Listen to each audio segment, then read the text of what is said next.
Hi, this is Mrs. Zhu, and we're working on the worksheet, review worksheet 3, blue colored, and for each question what you're going to need to do is to highlight, underline, or circle all your keywords in each of the questions. So for example, the first one, after reading the question, I would circle just 4 words here, percentage and as a fraction, so I know that that's what I'm being asked to do.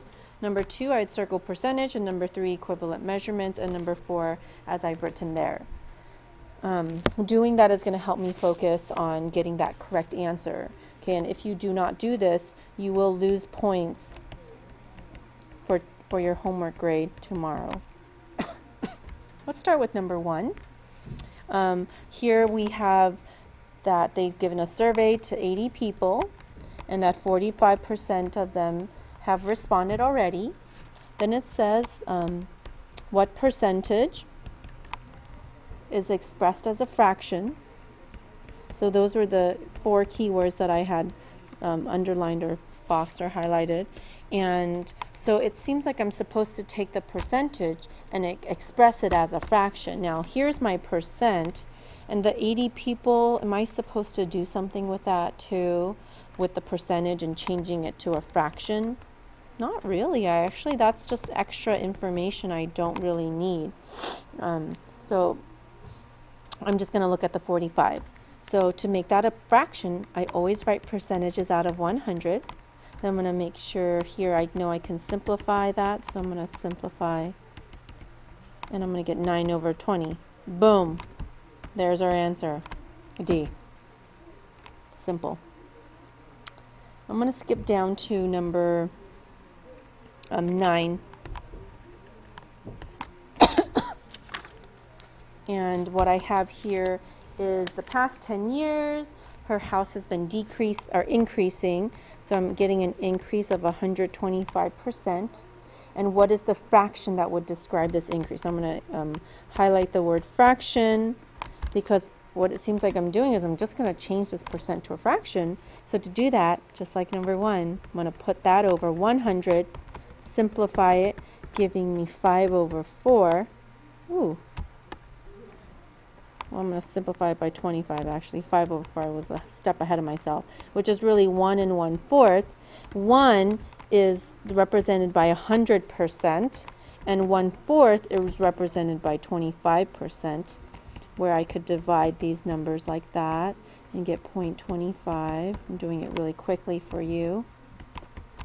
Okay, and we've been memorizing these in class, so together that would create 125%. I'm just going back to kind of double check that that's correct, and so this would be my fraction 1 and 1/4. Oh, which was 5/4 actually in the answer. For B, they decided to leave it as improper, but I know that I can do both, you know, when I answer that. Number 10. There's a t-shirt that's $20. It's going down by 30% off. Then later on, they did another price drop of 50% off. So I'm not allowed to add the 2 percents together, because there's going to be a decrease first, getting a new price, new sale price. And then again, I'm going to decrease it the second time to get my final sale price. That's the process that I'm taking here to help you kind of look at that. So to first get the first price, I'm going to do my proportion 30 over 100 equals x over 20, or I could choose to write 20 times 0.3, and that's going to give me $6. Okay. We also talked about the 10%. If I found 10% of $20, that's $2.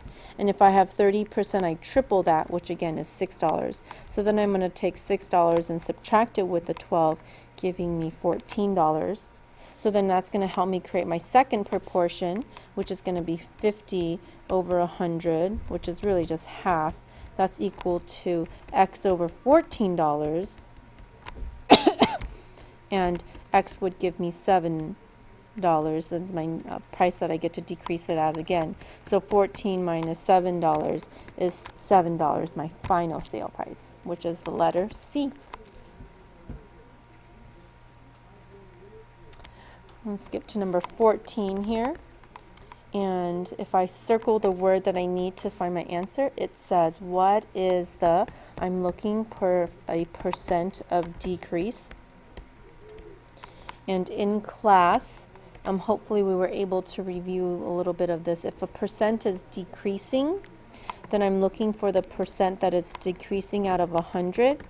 So that's going to be proportional to the amount that is decreased, also known as my difference, okay, out of the original amount, which is out of the O. So this is my D over O essentially.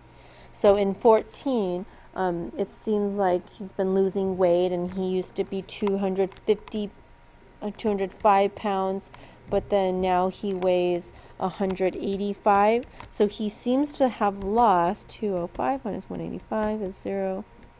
20 pounds, 20 out of the original. He used to be 205, and this would express his percentage. So I'm going to write x over 100. I'm going to turn that into a percentage, and I'm going to simplify this fraction here first by 5, giving me 41 over x over 100. So if I cross multiply, I'm going to divide 400 by 41. 400 divided by 41 is a 9.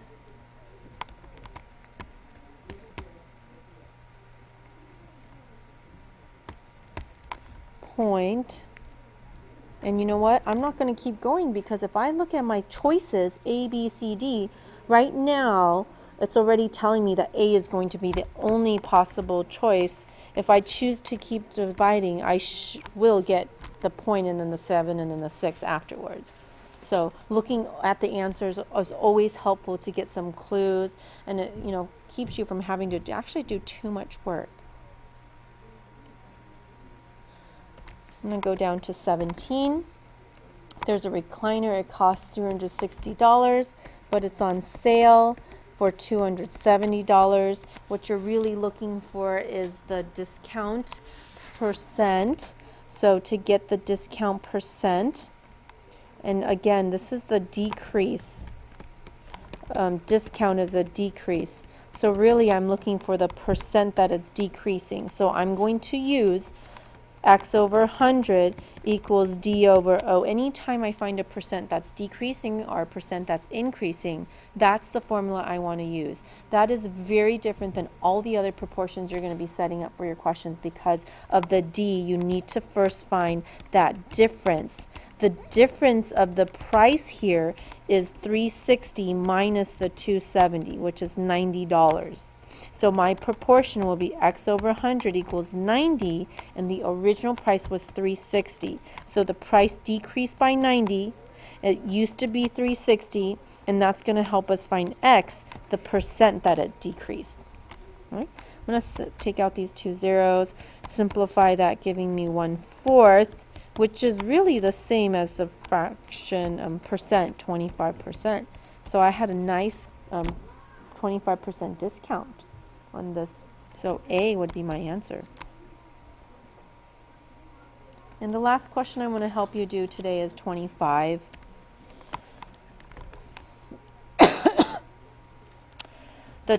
They are on a trip, and it's going to take them 300 miles to get there. The first 120 miles, they were able to get there in 2 hours. They were probably traveling, they were then traveling at 60 miles for every 1 hour. Okay, that's how fast they're going. So in the question, when it says that they're maintaining that average rate, this is their speed, their rate.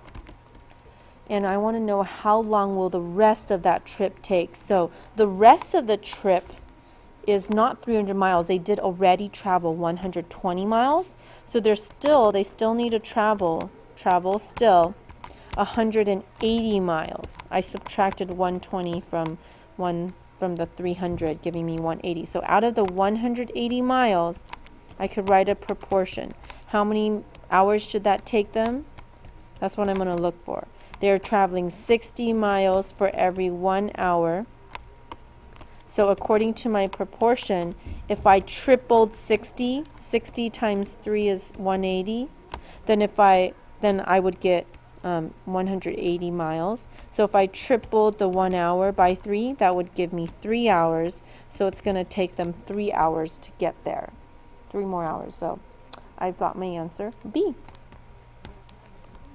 Okay, a common mistake in doing this question would somebody might set up the proportion as 120 miles out of the 2 hours and then have 300 miles for X hours. But remember, the question is asking the rest of the trip, okay? And the rest of the trip isn't represented by 300. That would be the mistake. It's represented by 180 miles. So there was some subtracting involved in this question as too. Okay, see you tomorrow, and work hard on the other questions. And I hope that we study hard.